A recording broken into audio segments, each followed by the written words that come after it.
En 1972, le KGB a exilé Vassili Motroïkine aux archives. C'était une punition. Son dossier avait été estampillé comme inapte au travail opérationnel. Un verdict sur une carrière qui a stagné après que ses affectations à l'étranger n'ont pas donné les résultats exigés par ses supérieurs. Il finirait sa carrière à classer des dossiers au sous-sol de la Loubianka, accomplissant des tâches administratives délaissées par les hauts responsables. C'est ici que les espions ratés venaient de disparaître. Pendant les 12 années suivantes, Matroïkine a lu chaque dossier et chaque feuille de papier qui passait entre ses mains et il les a notés dans un code que lui seul pouvait lire. Au moment de sa retraite en 1984, il avait constitué le dossier le plus complet jamais réalisé par un seul individu sur les opérations étrangères du KGB. Lorsqu'il s'est présenté à l'ambassade américaine en Lituanie en 1992, la CIA l'a pris pour un illuminé ou un appât. Les Britanniques ont jugé qu'il était authentique. Quand les services de renseignement occidentaux ont saisi l'ampleur de ces révélations, la CIA l'a qualifié de plus grande aubaine du contre-espionnage depuis la guerre. C'est l'histoire de la façon dont une punition est devenue une catastrophe pour la Russie et pourquoi l'homme qui en est à l'origine est mort en croyant que son avertissement n'avait pas été entendu.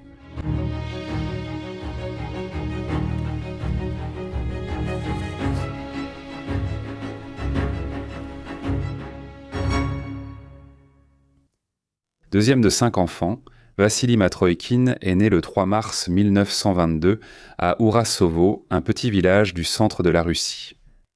Ses parents étaient des paysans, son père travaillait comme décorateur.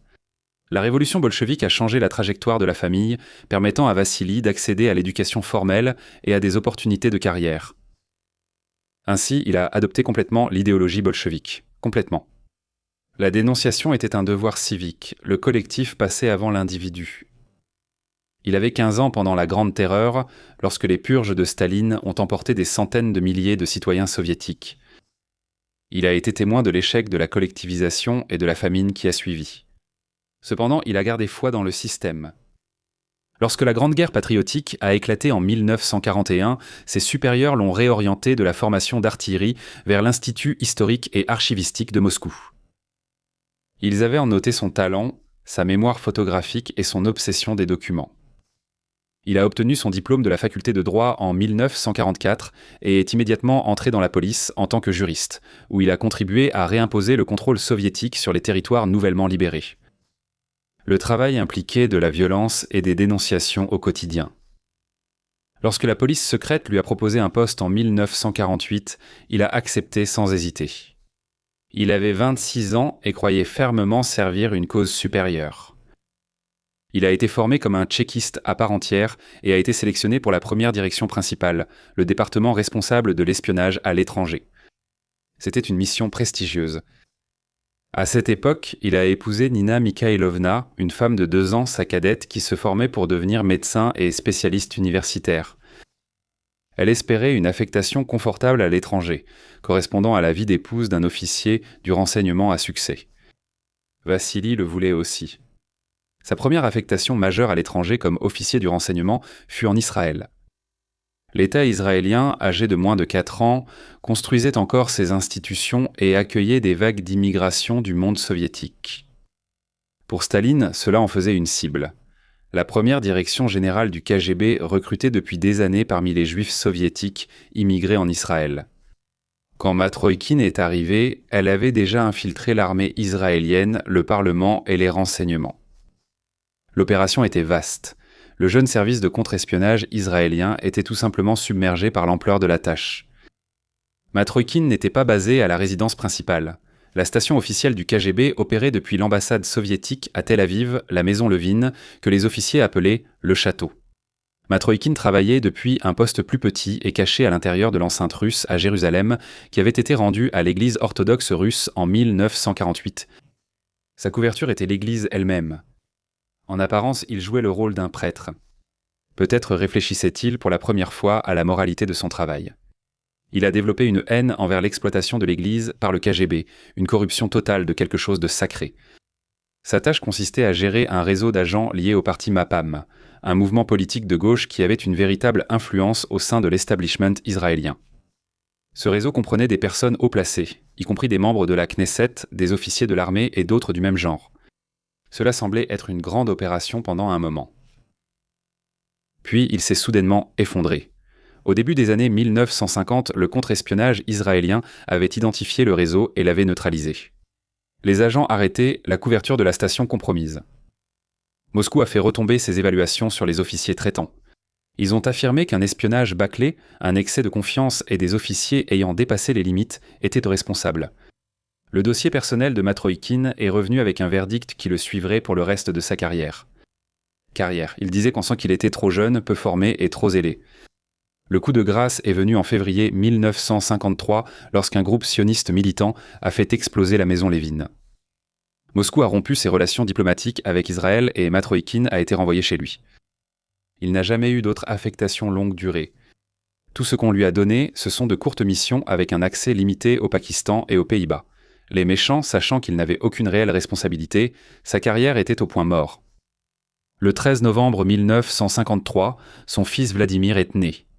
Le garçon souffrait d'une maladie musculaire dégénérative qui l'affecterait à vie.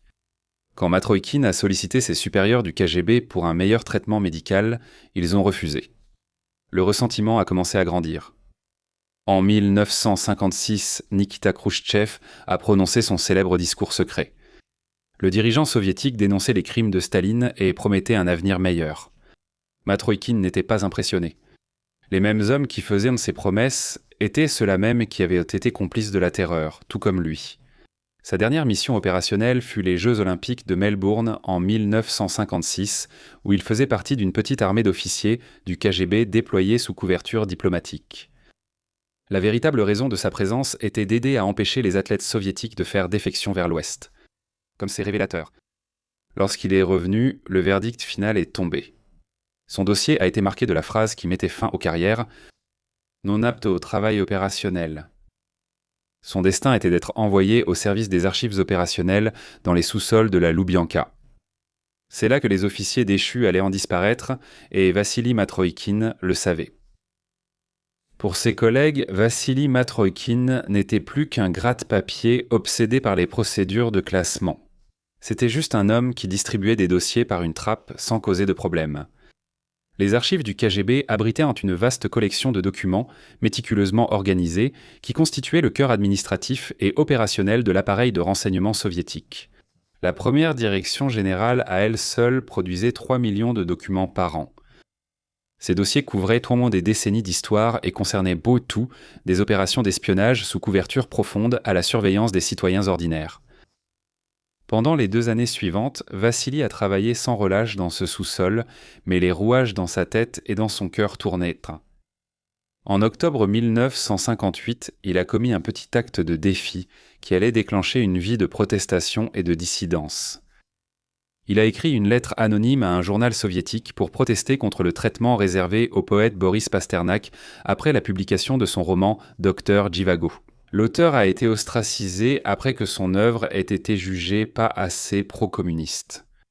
Matroïkine a utilisé sa main gauche pour dissimuler son écriture et s'est inquiété que les laboratoires du KGB puissent l'identifier grâce à la salive sur le sceau de l'enveloppe. Au cours de la décennie suivante, Matroïkine a vu les chefs du KGB se succéder. Certains ont promis des réformes sans agir, d'autres ont seulement accru la répression des citoyens soviétiques. Matroïkine a commencé à absorber ce qu'il appelait la saleté, ce système omniprésent de dénonciation, de tromperie et de corruption morale que les documents dont il avait la charge mettaient à nu. Les dossiers montraient comment le KGB avait transformé des gens ordinaires en informateurs par la peur, par le compromis ou simplement par une petite ambition. Des voisins dénonçaient tôt ou d'autres pour obtenir un meilleur logement, une promotion ou régler une rancune. Ce qu'il a lu l'a convaincu que cette saleté corrompait chaque relation humaine dans la société soviétique et rendait tout le monde complice du maintien du système. Il a commencé à voir le KGB comme une bête à 3 têtes, ou un dragon. La première tête était le Parti communiste. La deuxième était la nomenklatura, l'élite soviétique privilégiée.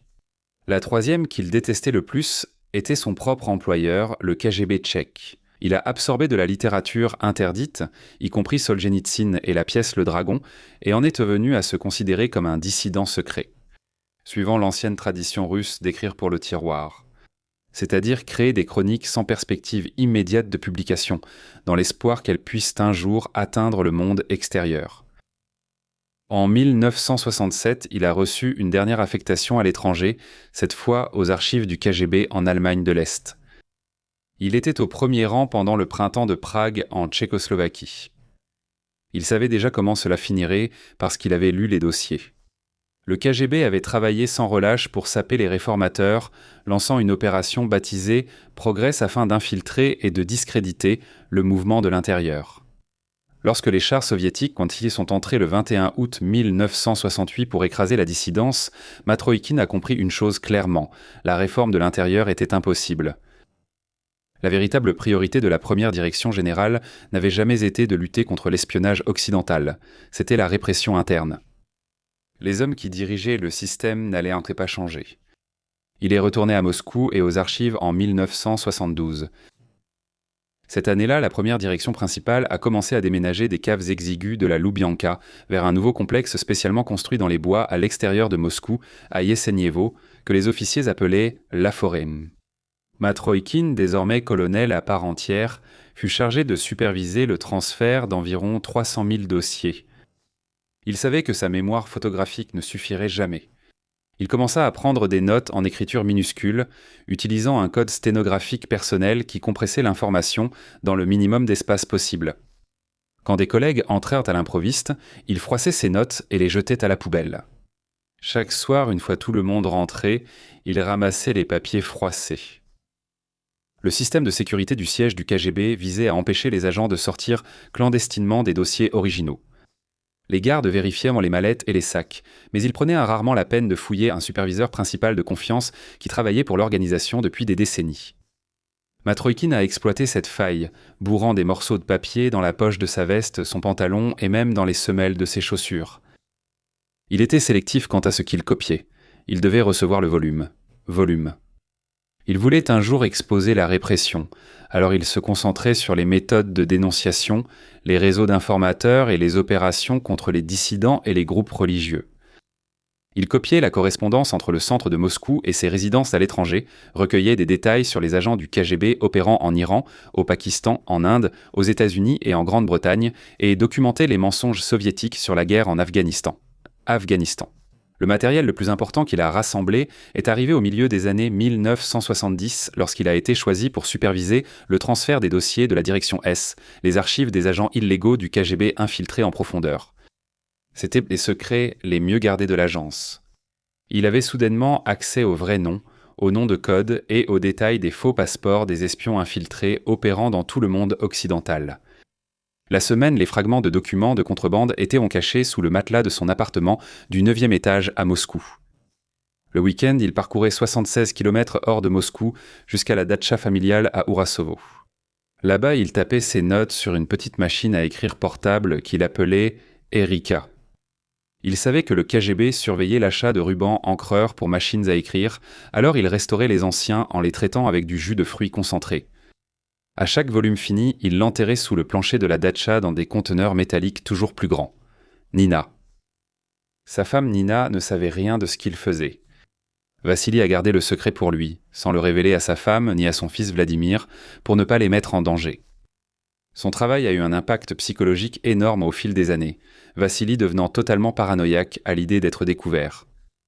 À la fin des années 1970, alors que la maladie dégénérative des muscles de Vladimir s'aggravait et qu'il était confiné dans un fauteuil roulant, la famille a fait un voyage inhabituel en Chine. Grâce aux contacts médicaux de Nina et aux autorisations de voyage du KGB de Matroïkine, ils tentent en vain de trouver un traitement. Vassili, impuissant à aider son fils, tourna son regard vers l'ouest, espérant une amélioration de son état. Coincé derrière le rideau de fer, le ressentiment que cela a engendré a alimenté directly back into the work under the floorboards. Once a fragment had been fully Après avoir tapé le texte, il a brûlé la note originale dans la cheminée. En 1984, le transfert des dossiers du KGB était terminé. Cela mit fin à l'accès illimité dont bénéficiait Vassili.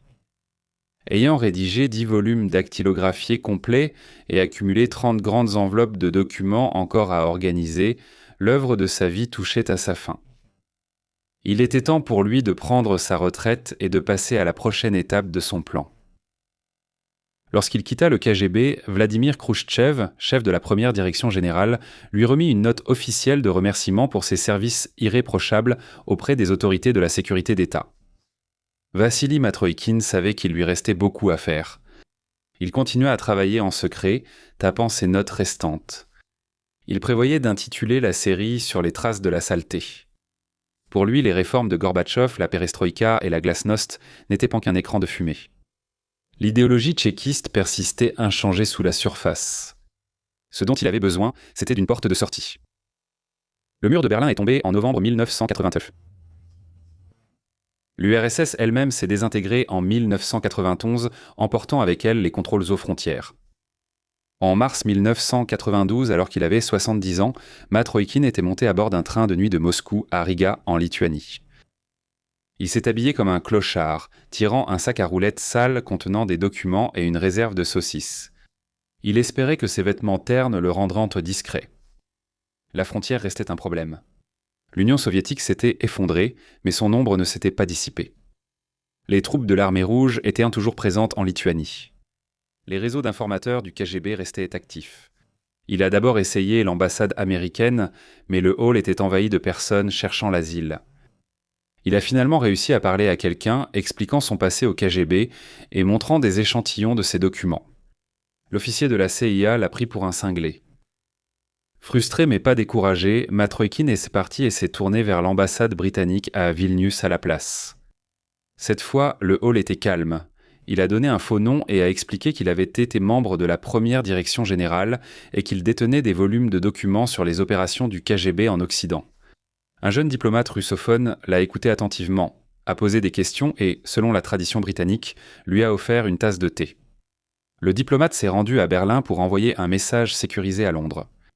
Matroïkine a promis de revenir le 7 avril avec plus de documents. Enterrement.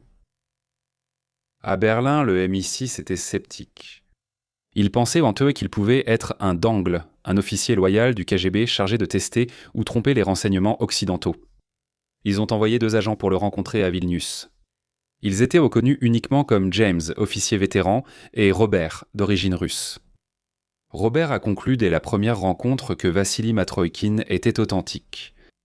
Matroïkine a présenté son certificat de pension du KGB et son passeport, a expliqué le parcours de sa carrière et a exposé ses 2 conditions pour une future coopération. La première était que toute sa famille devait obtenir l'asile. Nina, Vladimir, lui-même et sa belle-mère âgée. C'était non négociable. Et la deuxième condition était que ces documents devaient en être publiés. Il a dit aux hommes qu'il était poussé par un sentiment d'obligation, et non par intérêt personnel. Il voulait une réponse avant de reprendre son train pour Moscou cet après-midi. Le MI6 a envoyé un télégramme à Londres. Londres a répondu que l'asile serait probablement accepté. James et Robert savaient que probablement ne suffirait pas. Ils ont informé Vassili que l'accord était conclu. C'était au mieux une légère déformation de la vérité. Les 2000 pages que Matroïkine a remises en avril 1992 ont été immédiatement reconnues à Londres comme étant significatives. Matroïkine, qui a reçu le nom de code-tireur, calculait déjà sa position. En remettant plus de documents, son pouvoir de négociation diminuait. Il a exigé une exfiltration plus rapide. Il est retourné à Vilnius en juin de cette année-là, cette fois avec un sac encore plus grand. Le matériel était plus dense et plus difficile à lire. Il contenait des manuels techniques, des cahiers d'exercices remplis d'abréviations et enveloppe après enveloppe de textes dactylographiés. La réunion n'a pas été simple. Matroïkine a clairement indiqué qu'il voulait que son engagement d'asile soit respecté le plus tôt possible. James et Robert avaient espéré le garder comme agent en poste à Moscou pendant encore 2 ans. Matroïkine a précisé que ce n'était pas l'accord qu'il avait accepté. Il lui restait un moyen de pression. Sous les planches du plancher de sa datcha se trouvaient une baratte à lait, 2 malles en fer blanc, une lessiveuse et 2 valises en aluminium, toutes remplies à craquer de ses notes. Vassili était aussi inquiet pour les contrôles aux frontières. Ils pouvaient se renforcer à tout moment, le laissant coincé en Russie sans aucune issue. James et Robert étaient également confrontés à un dilemme. Leur agent n'était pas une personne facile à gérer, ce qu'ils pouvaient accepter compte tenu des circonstances, mais ils devaient le garder de leur côté. Le problème était que l'exfiltration de Matroïkine présentait des risques diplomatiques et opérationnels majeurs. L'approbation du plan devait venir du plus haut niveau, au numéro 10, et cela ne dépendait plus d'eux. Les agents pensèrent devoir continuer à assurer à Matt Roykin que tout allait bien, alors que ce n'était clairement pas le cas. Mais dûment rassuré, Matt Roykin accepta de continuer à fournir son matériel. Il suivit la même procédure qu'auparavant, s'habillant en pauvre paysan et traînant autant qu'il pouvait porter dans son vieux sac à roulettes. Il fit ce voyage de Moscou à la Lituanie à plusieurs reprises durant l'été 1992, remettant à chaque fois un nouveau lot à James et Robert à Vilnius. Alors que Matt Roykin risquait sa vie, le plan d'exfiltration faisait face à un obstacle majeur. Le Trésor britannique refusait de payer les frais de réinstallation, qui étaient estimés à plus d'1 million de livres sterling. Désespéré, le MI6 s'est tourné vers leurs homologues américains, la CIA qui a accepté de contribuer une somme importante en échange d'un accès complet aux archives. Avec cet accord en place, l'opération a commencé à avancer plus rapidement. Septembre 1992 a été un mois important. Ce serait la première fois que Matt Roykin verrait ses agents de liaison hors de la Baltique. Le plan était que Matt Roykin s'assoie avec ses officiers traitants à Londres pour un premier débriefing sur ses notes. Il devait expliquer comment interpréter son code abrégé personnel. Ces volumes étaient, en fait, chiffrés par l'esprit même de leur auteur. Le MI6 avait besoin de l'homme lui-même pour déchiffrer ce qu'il avait passé 12 ans à écrire. Mais Matt Roykin est arrivé à Vilnius 10 jours plus tôt que prévu. L'agent et ses contacts utilisèrent des marques à la craie dans des lieux publics pour organiser leurs rencontres. Vassili avait mal compris un signal et s'était trompé de date. Cela força James et Robert à se démener pour organiser un faux passeport britannique et le faire partir par avion via Vienne. Une fois à Londres, Matt Roykin travailla dans une planque et au fort, le centre d'entraînement du MI6, aux côtés d'un spécialiste soviétique qu'il connaissait sous le nom de Harry. Pendant des semaines, ils ont travaillé à reconstituer en anglais simple le contenu des documents qu'il avait déjà remis. Lors de sa visite, une réunion a été organisée avec des responsables de la CIA et du FBI. Matt Roykin n'était pas content. Il a exigé de savoir qui travaillait pour la CIA, puis s'en est pris à lui. Il disait que c'était leur faute s'il était ici avec les Britanniques. Il avait toujours voulu vivre en Amérique, pensant que son fils Vladimir y recevrait les meilleurs soins médicaux.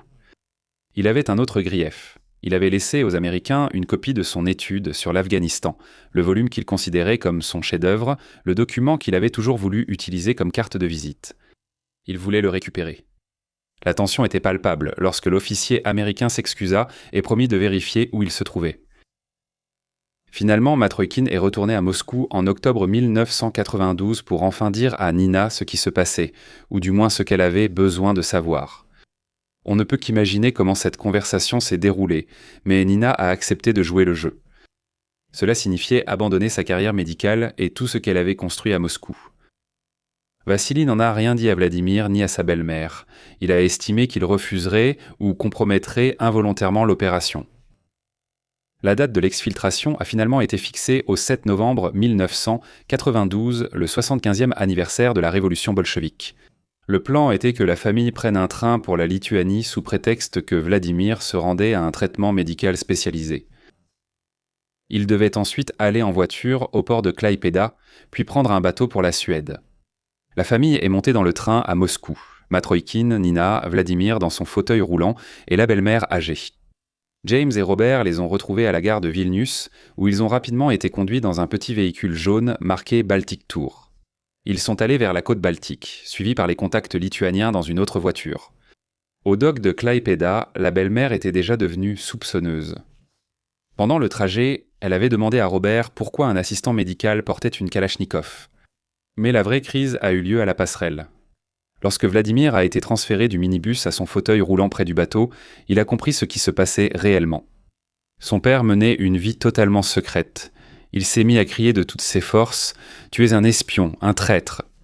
Il s'est agrippé aux accoudoirs de son fauteuil roulant et a refusé de bouger. L'opération ne pouvait pas se permettre un scandale. Robert a soulevé Vladimir sur son épaule et l'a embarqué sur le bateau. Matt Roykin est monté rapidement à bord du navire sans même jeter un regard en arrière. La traversée vers la Suède a duré 33 heures par mauvais temps. Vladimir s'est beaucoup calmé après que Robert lui a donné un passeport britannique. Cela signifiait une nouvelle identité et prouvait qu'il ne deviendrait pas ce qu'il appelait une non-personne. Une fois en Suède, la famille a pris l'avion pour Gatwick, à bord d'un appareil normalement réservé à la famille royale suédoise. Pendant ce temps, le SVR russe ne s'est même pas rendu compte que leur ancien archiviste avait disparu. Après tout, il était à la retraite, menant une vie dans l'obscurité. Sa pension russe continuait d'être versée sur son compte bancaire à Moscou, longtemps après qu'il ait quitté les côtes russes. Comme Matroïkine avait copié des documents au lieu d'emporter les originaux, il n'y avait aucun dossier manquant pour déclencher une enquête ou une chasse à l'homme. Les archives de Vassili Matroïkine ont finalement généré 3500 rapports de contre-espionnage qui ont été transmis à 36 pays et ont permis d'identifier environ 1000 anciens agents du KGB qui avaient espionné pour Moscou à travers pratiquement le monde entier pendant la guerre froide. 2 affaires montrent ce que ces documents permettaient. Robert Lipka, nom de code du KGB Dan, avait été un employé de la NSA recruté en 1965. Les notes de Matroïkine l'ont identifié. Le FBI a utilisé l'affaire pour tester si les archives pouvaient appuyer une poursuite judiciaire. Lipka a ensuite plaidé coupable en 1997. Jack Barsky, alias Dita, était un agent illégal infiltré discrètement en Pennsylvanie. Les notes de Matroïkine ont mené le FBI jusqu'à sa porte. Barsky a avoué. Il a ensuite remercié Matroïkine pour la trahison qui lui avait finalement permis de vivre ouvertement. Une partie de son histoire a été librement adaptée dans la série Les Américains. Alors qu'ils savouraient leur manne de renseignements, presque personne ne comprenait encore à quel point toute l'opération avait failli ne jamais avoir lieu, et à quel point Vassili Matroïkine avait eu de la chance d'être encore en vie. Lorsque, en septembre 1992, le premier lot de notes de Matroïkine est arrivé au siège de la CIA à Langley, une petite équipe menait une chasse à la taupe depuis des années. Les enquêteurs portaient un intérêt particulier à l'année 1985. Cette année-là, sans avertissement, agent après agent qu'ils avaient mis des années à recruter ne s'étaient pas présentés au rendez-vous. Certains avaient été arrêtés, d'autres avaient simplement disparu. L'équipe espérait que Matroïkine leur donnerait des réponses. Malheureusement, il n'a pas pu. Il a pris sa retraite en 1984, quelques mois avant le début des pertes. Ce que les chasseurs de taupes de la CIA ne réaliseraient qu'en 1994, c'est que le traître était déjà à l'intérieur du bâtiment.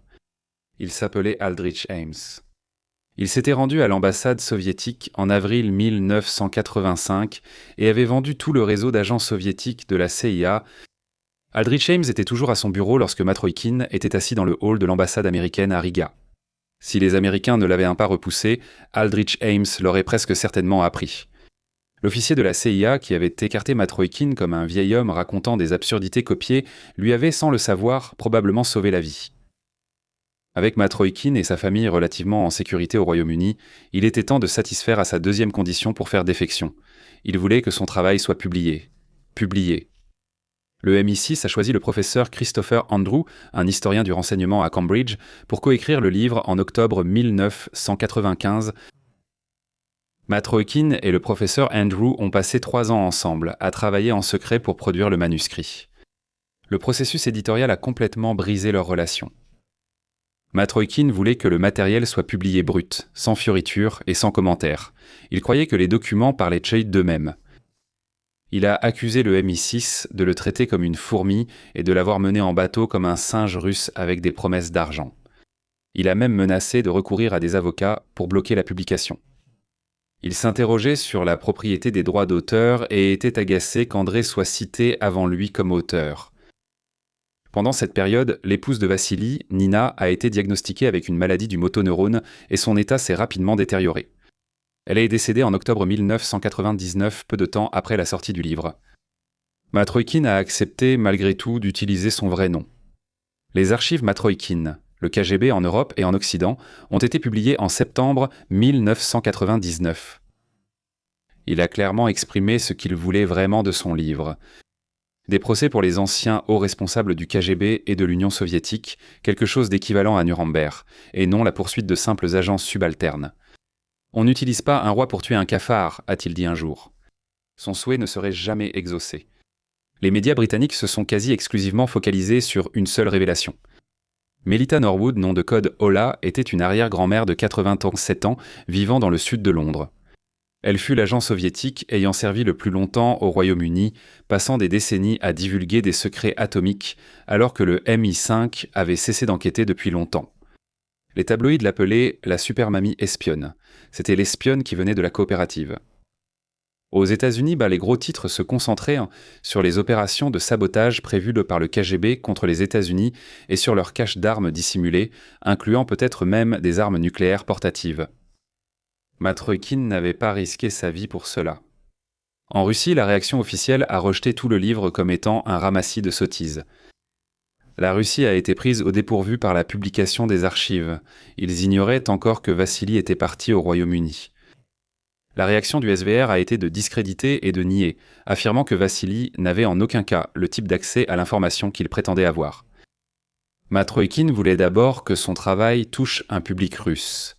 Son objectif avait été de révéler ce que le KGB avait fait au peuple russe lui-même et de les avertir que l'idéologie tchéquiste était toujours bien vivante sous un nouveau nom. La couverture médiatique s'est surtout focalisée sur l'espionnage à l'étranger visant les pays occidentaux. Il s'exprimait peu en public et se déguisait en interview. Il savait parfaitement de quoi étaient capables les tueurs à gages russes. À propos des tchéquistes, il a dit « Ils sont toujours là. Ce sont les mêmes personnes, les mêmes organisations, les mêmes objectifs. » En 1999, l'année où son livre a été publié, Vladimir Poutine, lui-même ancien officier du KGB, est devenu Premier ministre de la Russie. Poutine s'est soigneusement associé à la mythologie tchéquiste, cultivant des comparaisons avec Stirlitz, l'espion héroïque de la série télévisée soviétique 17 moments du printemps. La bête à 3 têtes de Matroïkine n'était pas morte. Comme l'hydre, elle avait simplement fait repousser d'autres têtes. Têtes. Le Parti communiste et la nomenclatura étaient devenus des oligarques. Les tchéquistes, désormais le FSB et le SVR, étaient devenus l'avant-garde du nouveau nationalisme. Sous Poutine, Matroïkine pensait qu'ils finiraient par devenir les véritables maîtres de la Russie. Vassili a emménagé avec Vladimir dans des appartements voisins à Teddington, près de la Tamise, au sud-ouest de Londres. En 2002, il a publié le lexique du KGB sous son propre nom, un dictionnaire de ce qu'il appelait la terminologie tchéquiste. C'était sa tentative de dire publiquement qu'il n'avait pas été un traître à la Russie, que ce travail avait été l'accomplissement de son devoir en tant qu'être humain, russe, citoyen et patriote. Vladimir, qui avait été porté sur le bateau à Klaipėda en criant le mot « traître » à son père, en vint progressivement à être fier de lui. Vassili Matroïkine est décédé d'une pneumonie le 23 janvier 2004 à l'âge de 82 ans. Il est mort en croyant que l'Occident n'avait pas écouté. Le temps a montré qu'il n'avait pas tort. Le deuxième volume, Les archives Matroïkine, de Le KGB et le Monde, a été publié à titre posthume en 2005. Il traitait plus en détail des opérations du KGB dans le tiers-monde. Après la mort de Matroïkine, Vladimir a passé les dernières années de sa propre vie à organiser les papiers de son père. Entre 2012 et 2013, il a déposé 33 boîtes au Churchill Archives Centre à Cambridge. Elles y sont toujours aujourd'hui.